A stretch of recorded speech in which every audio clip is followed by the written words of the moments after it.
आपने बचपन में पेंसिल शार्पनर से छीली है तो बताओ शार्पनर के साइड में ये लाइंस क्यों होती हैं? और जब क्या हुआ जब एक बंदे ने अपने पिछवाड़े में बम घुसेड़ लिया? आइए जानते हैं। सन 1911 में जब अंग्रेज दिल्ली पर राज करने आए तब दिल्ली में कोबरा सांपों ने उनका जीना हराम कर दिया।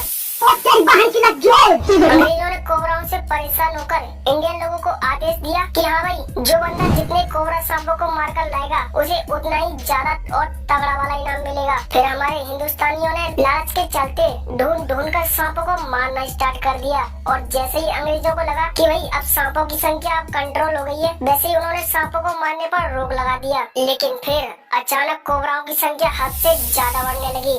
बताओ कैसे?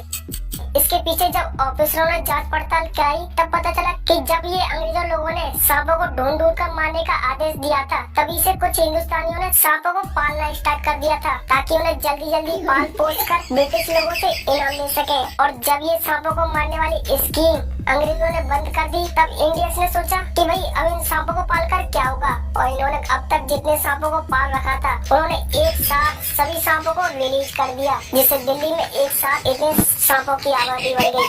नंबर 2, अभी अमेरिकन मिलिट्री का डार्क सीक्रेट। ध्यान से सुनो, ये बात है 2013 की। जिम स्टीफन नाम के बंदे की माँ को अल्जाइमर था, जिससे उनकी माँ की हॉस्पिटल में ही मौत हो जाती है। डॉक्टर ने जेम्स से कहा कि भाई आप अपनी माँ की बॉडी को यहीं छोड़ जाओ, हम इनके ब्रेन में रिसर्च करेंगे। और जेम्स ने बालाजी रिसर्च सेंटर वालों को अपनी माँ की बॉडी को ये सोचते हुए डोनेट कर दिया कि इस बीमारी पर अच्छी तरह से रिसर्च हो जाती है तो बाद में शायद इस बीमारी से किसी की जान जा पाए। डॉक्टर का काम था डेड बॉडी से शरीर से ऑर्गन्स को निकालकर ठीक से रिसर्च करना और बाकी की बॉडी को जलाकर उस अस्थियां परिवार को सौंप देना। यहाँ तक सब ठीक था, लेकिन एक साल बाद बायोलॉजी रिसर्च सेंटर वालों पर रेड पड़ती है और यहाँ से पता चलता है कि वो ऑर्गेनाइजेशन डेड बॉडी को प्रॉफिट के लिए बेच रही थी। और उन डेड बॉडी में से एक डेड बॉडी जेम्स की माँ की थी, जिन्होंने जेम्स की माँ की बॉडी को $6000 में बेच दिया था। और उसे बेचा किसे था? यूएस मिलिट्री वालों को, जो कि मिलिट्री वाले डेड बॉडी पर खतरनाक वाले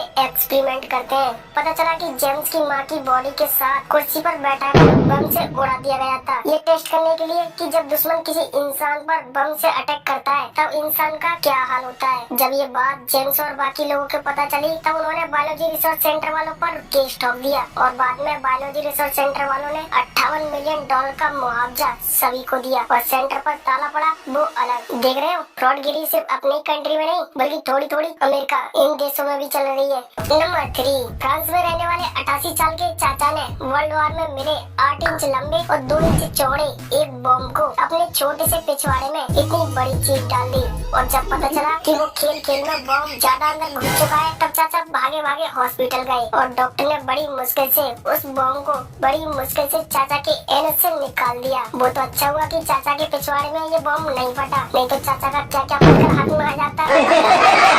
वो तो आप समझ ही सकते हो। नंबर 4, क्या आपने कभी पेंसिल का यूज किया है? और जब अपनी पेंसिल को छीलना होता था तब हम शार्पनर से पेंसिल को साफ करते थे, लेकिन क्या आप जानते हो शार्पनर के ये बगल में ये दोनों तरफ उठी हुई लाइंस क्यों होती है? ये इसलिए होती है, आपने देखा होगा कि जब आप पेंसिल के लिए शार्पनर में छीलते हो तब पेंसिल की नोक बहुत ही नुकीली हो जाती है, जिससे ये लिखते समय काफी प्रॉब्लम देती है। और अगर आप इन लाइंस में पेंसिल को रगड़ोगे तो पेंसिल की नीब एकदम शेप में आ जाएगी। और इसका दूसरा काम है हाथों में ग्रिप देना, जिससे हम इसे टाइटली शार्पनर को पकड़कर पेंसिल को छील सके। आज का वीडियो आपको कैसा लगा मुझे कमेंट्स में जरूर बताना। और हाँ, आपके लिए एक मजेदार प्रश्न, जो सबसे पहले इसका जवाब देगा उसका कमेंट पिन कर दिया जाएगा। कलुआ की माँ के 4 लड़के हैं, पहले का नाम है सोम, दूसरे का नाम है मंगल और तीसरे का नाम है बुध। बताओ कलुआ की माँ के चौथे लड़के का क्या नाम होगा? सोच समझ कर आंसर टाइप करना।